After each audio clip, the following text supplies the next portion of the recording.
Well, this really is the final piece of the jigsaw.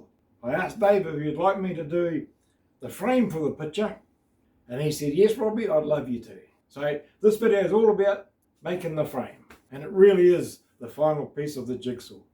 So if you've enjoyed this series, let me know in the comments, give me a thumbs up, and if you haven't yet subscribed, push that red button. That way you'll never miss another video. And here in Australia, it's Friday afternoon, so depending on what part of the world you're in, grab a glass or a cup of your favourite drink, sit back and relax, put your feet up, think about the wonderful weekend ahead, and enjoy the video. I'll see you next time. Okay, well, I've gone through my timber and I've picked out 4 pieces of wood. Now, I'm using pine. The reason I'm using pine is because it's actually very light. And because it's going overseas, it's going to save a lot on the cost of shipping. And I've tried to find timber with, with a bit of knots in it and a lovely grain and the light there. But that's what I want to do. So what I'm going to do is I'm going to just go over this, sand it all down, put the rabbit in it. That's where the glass is going to fit and the picture will actually fit. So I went through quite a few of these and I found the pieces that I want to use. And that's going to be about the right width. All I got to do now is get it all prepared and ready. It's quite a process. I haven't had a chance to get out in my workshop lately, so I'm really looking forward to doing this.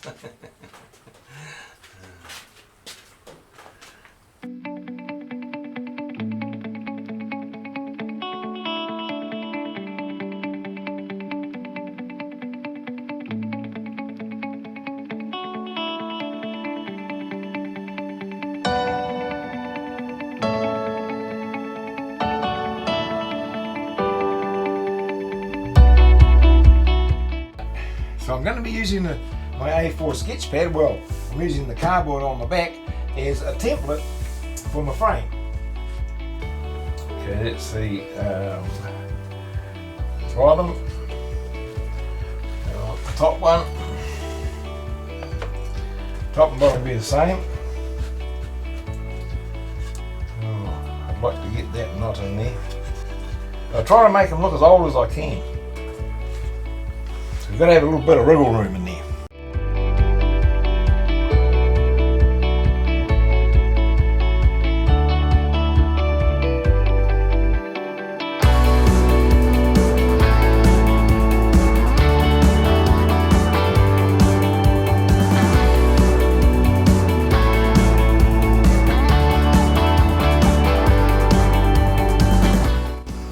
And that'll be, that's the bottom, this will be the top one.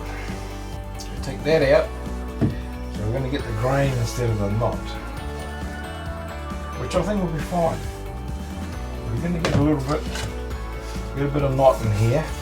Got some little bits that have been, I don't know, staples or something in there, and I want that. I want it to look like that. Remember, I'm trying to make it so that it's going to be like the timber from the old mill. Ooh, it's a hard one, this one. I like this.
beautiful grain, look at that.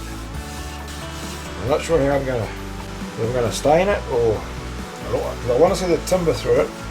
And usually what I do is I put a coat over it and then rub it back, and then the grain will come through. We'll see how we go.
I want to get this all sanded up.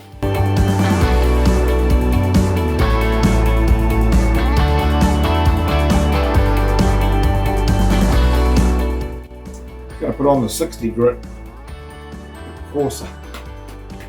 This will just take a bit more off, and then I'll put the 60 grit, the 120 back on, which is a lot finer. It'll just really make it nice and smooth.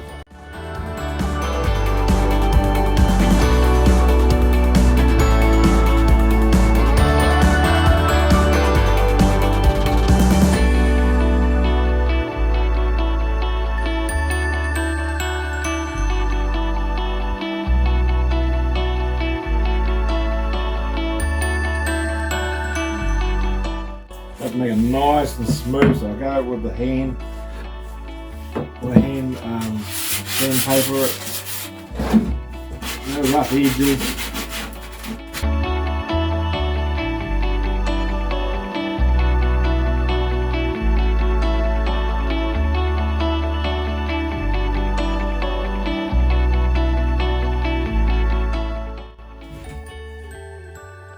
There you go. It's going to come up real good. I love that grain finish.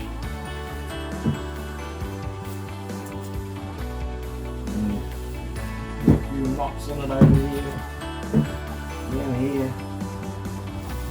Oh, I love it. I like to call my frame rustic, you know, because I've got customers that keep coming back that just want me to make a frame for their prints or whatever they've got. This is how I go about it.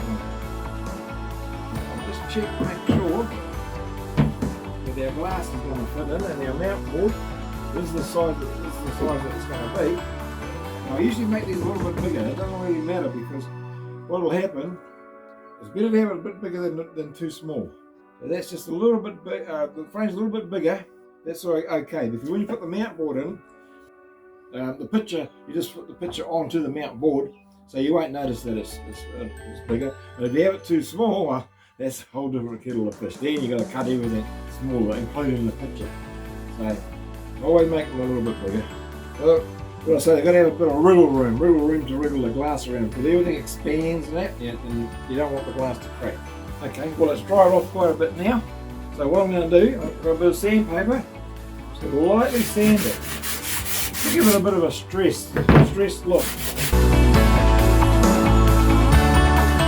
The grain's starting to come through, see? I love it like that.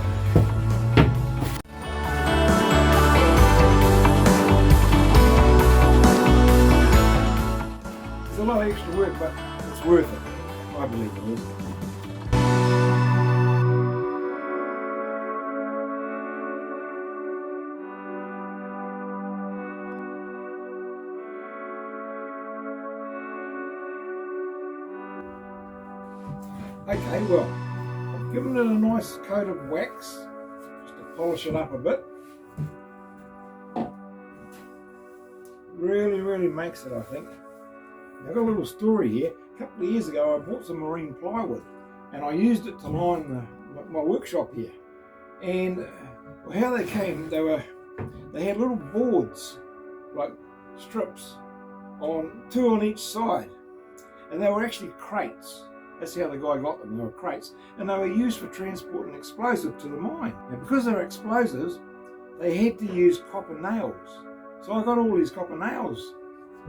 So I don't know if you can see that, but I've put some in here. Just to give it a bit of a different look. Because when I was looking at the mill close up, the actual water mill itself, the steel parts in it looked like they sort of either had brass or some sort of a fitting like that. It looked a bit like that. I don't know if it was, maybe just rusty. So I thought that would just go well on this. Well, anyway, that's about it. All I gotta do now is just get it all together, put it all together, get it all packed up, and it should be ready to ship. So I'll be in touch, Dave. Well, I hope you've enjoyed this series, because I certainly have. And I really do feel like it was an honour and a privilege to be able to do it for Dave and Kath. So thanks a lot for giving me the opportunity to make this for you. It's been my privilege, and I feel truly honoured that you chose me to do your commission.